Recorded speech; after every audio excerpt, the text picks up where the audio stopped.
Hello, Simon Parker here. So far, we've looked at faith and hope, so you won't be surprised to hear that I now want to look at love. But I can't fit everything I want to say into one 3-minute message. So today, I'll focus on the technical and linguistic definition of love, and in the next message, I'll apply that to Scripture.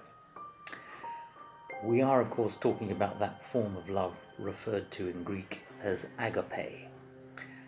Strong's Bible Dictionary defines this simply as affection or benevolence. So, what is affection? It's your emotional response to something that gives you pleasure or satisfaction.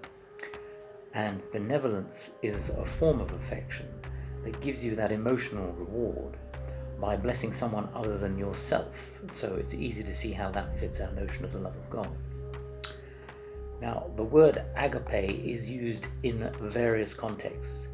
It can be used of people, especially family members, of things such as food or of activities.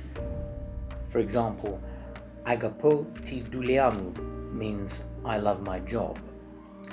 That's according to Google Translate. I don't speak Greek.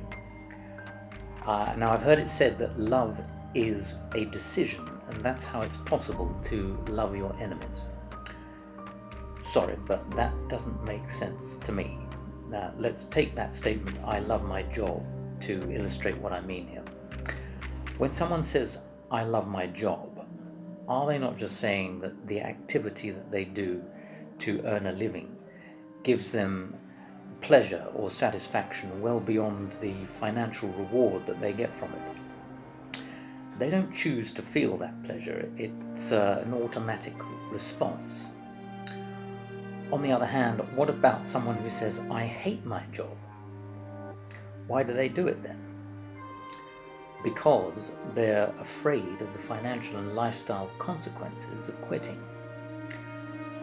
What does this tell us? Well, at a fundamental level, an instinctive level, virtually everything we do is motivated by one of two forces, love or fear.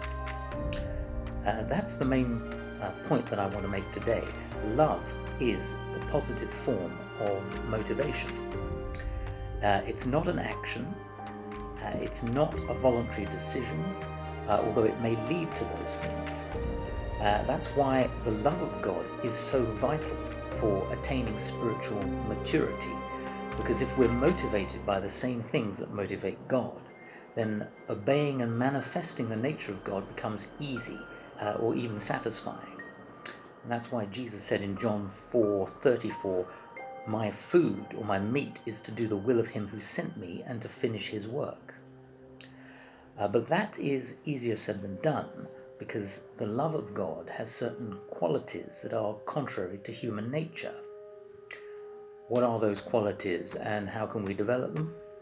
Well, we'll look at that in part 2 of this message, and I hope you'll join me for that. But until then, God be with you.